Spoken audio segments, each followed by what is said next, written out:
सक्छ त कोही नेपाललाई हराउन, सायद कोही पनि नेपाललाई हराउन सक्दैन, किनकि नेपाल चाहिँ जितेको म्याच पनि हार्छ। त्यसैले चाहिँ अपोजिट टिम चाहिँ जहिले पनि जित्ने गर्छ र नेपाल चाहिँ हार्ने गर्छ। त्यसैले नेपाललाई कोही पनि हराउन सक्दैन। आज जुन म्याच भएको थियो त्यसमा चाहिँ नेपाल पराजित भइसँग चाहिँ नेपालले चाहिँ ह्याट्रिक मारेको छ हारमा।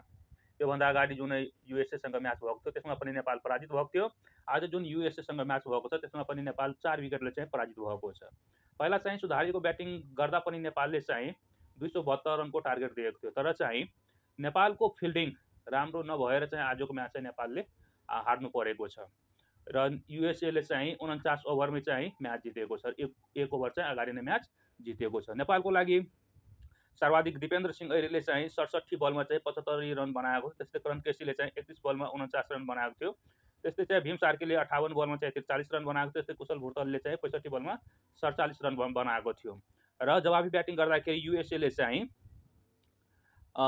स्यानले चाहिँ 42 बलमा 36 रन बनाएको थियो। त्यस्तै चाहिँ मनक पटेलले चाहिँ 28 बलमा 21 रन बनाएको थियो। त्यस्तै चाहिँ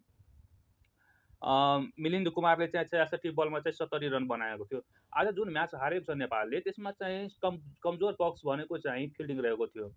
नेपालको फिल्डिङ आज चाहिँ साधारण रहेको थियो, किनकि चाहिँ साधारण क्याचहरू नेपालले चाहिँ गुमाएको थियो र यो रनआउट पनि चाहिँ नेपालले गुमाएको थियो। यदि चाहिँ त्यो क्याच भइदिएको भए, रनआउट भइदिएको भए सायद नेपालले चाहिँ आजको म्याच हार्नु थिएन। तर नेपाल चाहिँ जित्ने मनसायले चाहिँ फिल्डमा जाँदैन, हार्ने मनसायले नै जाने गर्दछ। त्यसैले चाहिँ जितेको म्याच पनि नेपालले चाहिँ गुमाउनु परेको छ। अब चाहिँ 3वटा म्याच नेपालले खेल्यो, 3वटै म्याच चाहिँ हार्यो। पहिला चाहिँ युएसएसँग हार्यो, त्यसपछि चाहिँ युएईसँग हार्यो, आज पुनः चाहिँ युएसएसँग चाहिँ म्याच हारेको छ।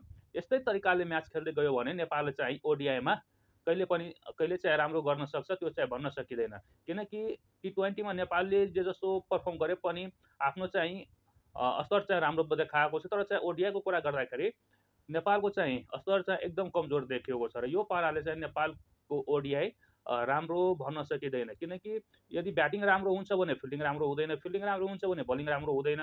त्यसैले चाहिँ 3वटै पक्षलाई नेपालले चाहिँ ध्यान दिनुपर्छ, चाहे त्यो ब्याटिङ होस्, बलिङ होस् र फिल्डिङ होस्। जबसम्म 3वटै पक्षमा नेपालले ध्यान दिँदैन तबसम्म चाहिँ गेम जित्न सकिँदैन।